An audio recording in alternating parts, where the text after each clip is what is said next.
Bon, merci beaucoup. Merci pour cette question. Vous savez, l'analyse, je ne saurais pas tout terminer par rapport à ce que lui-même, le chef de l'État, a donné. C'était son bilan de 5 ans que moi je découpe en 2 ans, en 3 ans, parce que les 2 premières années, comme je viens de le dire tout à l'heure là, il a perdu le temps, tenant compte de différents goulots d'étranglement qu'il a rencontrés.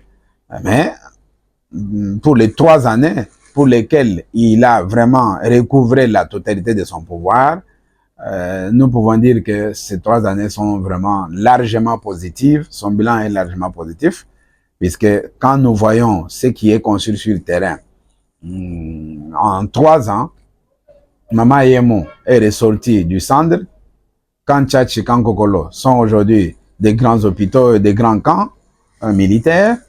Et même les militaires aujourd'hui touchent leur salaire dans le temps.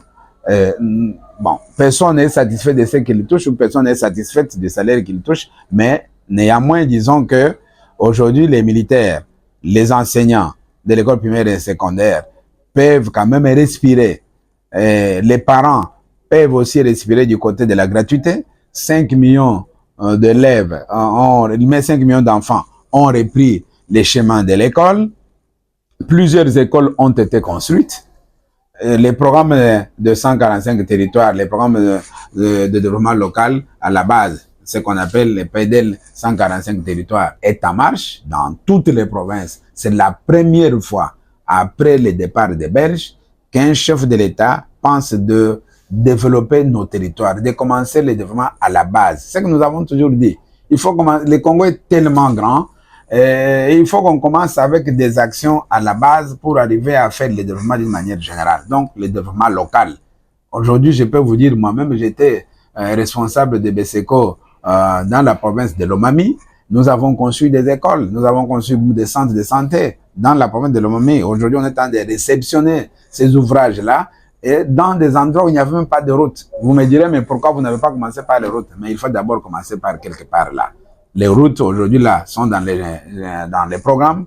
On est en train, les agences qui ont eu l'exécution de ce programme de 145 territoires ont déjà lancé, je crois, des appels d'offres pour qu'on construise nos routes. Alors, si nous regardons du côté des anciens, je vous ai dit, quand même, on est passé de 168 000 francs à 400, aujourd'hui 450, 460 000 francs. C'est vrai que par rapport au pouvoir d'achat, le pouvoir d'achat a encore diminué, mais au moins, ils peuvent rester tranquilles, puisqu'ils ont eu quand même quelque chose de plus par rapport au passé. Les militaires, la même chose. Nous, au niveau de l'université, on a augmenté quand même un petit rien.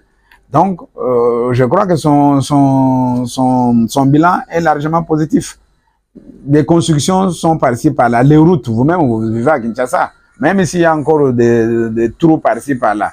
Mais on vient d'inaugurer une nouvelle route aujourd'hui, Pompage. Il y a un mois, on a inauguré Lengesa. Il y a quelques mois, on avait inauguré Mboudi, Nani, comment on appelle, Ndili Brasserie. Bon, aujourd'hui, nous avons une usine de production de carreaux. Ce qu'on n'en avait pas à Maluku. Nous avons une usine aujourd'hui qui produit les carreaux sur place. Nous avons aujourd'hui une usine de montage des bus sur place. Nous avons à Lualaba un nouveau aéroport que Lualaba n'a jamais connu. C'est un aéroport vraiment du type aéroport international. Donc aujourd'hui, les gens peuvent quitter directement Paris, Belgique, donc Bruxelles, Rome, atterrir à Lualaba, donc à Kolwezi directement. Donc il y a des infrastructures qu'on est en train de construire. L'aéroport même de la Loano à Lubumbashi, l'aéroport de Kananga au Kasaï central, l'aéroport de Bangoka à Kisangani. Donc, il y a beaucoup d'ouvrages qui sont en construction. Certains sont déjà terminés, d'autres sont en construction. Il y a aujourd'hui des routes en Boujma et qu'il n'y en avait pas. Boujma n'a jamais connu de routes asphaltées. Aujourd'hui, il y en a. Même si c'est moins, mais il faut dire déjà qu'il y a cette bonne volonté-là de la part du chef de l'État de faire les choses. Maintenant, c'est question de bien l'accompagner. Il faut maintenant qu'on lui donne un deuxième mandat pour qu'il finisse au moins son projet de société et son projet de reconstruction de la RDC. On a plus ou moins une armée qui commence à sortir des cendres. Vous vous rappelez bien qu'on avait pris l'armée. Bon, C'est vrai, quand le chef de l'État, l'ancien chef de l'État Kabila est parti, on nous a parlé qu'on était 10e au monde. Mais vous voyez devant une petite rébellion, comment notre armée s'écroulait comme un château de cartes. Donc, on est temps de reconstruire le pays. Alors, donnons-lui encore du temps pour qu'il puisse achever son projet. Bon, lui-même, le chef de l'État l'a dit. Il n'est pas encore satisfait de la sécurité du pays. Dans son discours, il a dit, il y a encore beaucoup de goulots d'étranglement, il y a encore beaucoup de choses à faire à l'Est, puis tant que notre Est n'a pas recouvré sa paix, on ne peut pas être satisfait. Nous avons encore Bunagana sous occupation, nous avons encore certaines localités Kishiche, Uruchuru, Amasisi qui sont encore sous occupation. Donc on ne peut pas être content, on ne peut pas être satisfait tant que notre territoire n'a pas recouvré sa souveraineté d'une manière générale, on ne peut pas être satisfait. Mais néanmoins, nous pouvons nous liguer comme un seul homme pour combattre les ennemis. Nous pour combattre notre ennemi qui est connu de tout le monde, c'est le Rwanda, qui nous attaque pour nos richesses. Hein? On lui avait donné une possibilité pour pouvoir exploiter ensemble. Mais voilà, quand on lui a donné la main, lui a cherché à prendre les bras.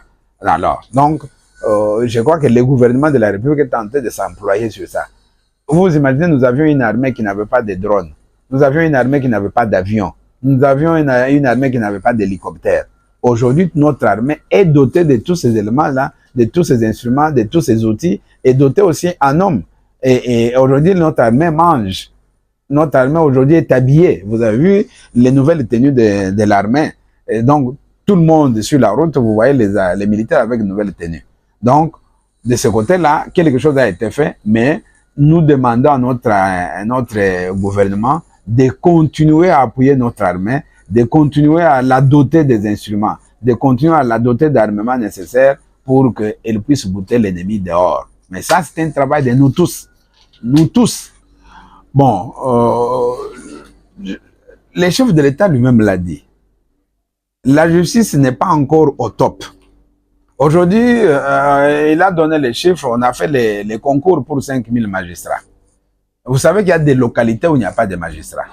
Il y a des localités, vous avez suivi une sénatrice au Sénat qui disait qu'à Ileboko Mamoueka, c'était l'homme de l'année qui tranchait les problèmes de divorce, de mariage. C'était l'homme de la deuxième qui tranchait ceci et cela. Donc, l'année et la deuxième sont devenus des magistrats dans certaines localités. On n'est pas encore, on ne peut pas être satisfait, puis c'est un processus. Au moment où il y a 2500 magistrats qu'on est en train de faire identifier, on va encore envoyer. Il y aura d'autres 2500 qu'on va envoyer. Petit à petit, les localités qui n'ont pas de magistrats, ils auront les magistrats. Mais ce n'est pas le problème d'envoyer les magistrats, c'est le problème d'infrastructure.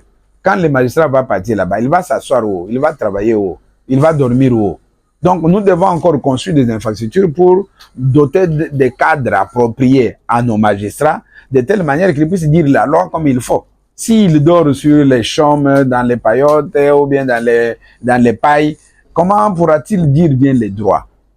S'il va dans un bureau où il trouve qu'il y a une petite table, disons un banc de l'école primaire, comment pourra-t-il dire bien les droits? Donc, nous avons encore le devoir de construire des infrastructures pour la magistrature, de telle manière que notre magistrat, notre juge, vous avez suivi, non, qu'est-ce que les chefs d'État disent?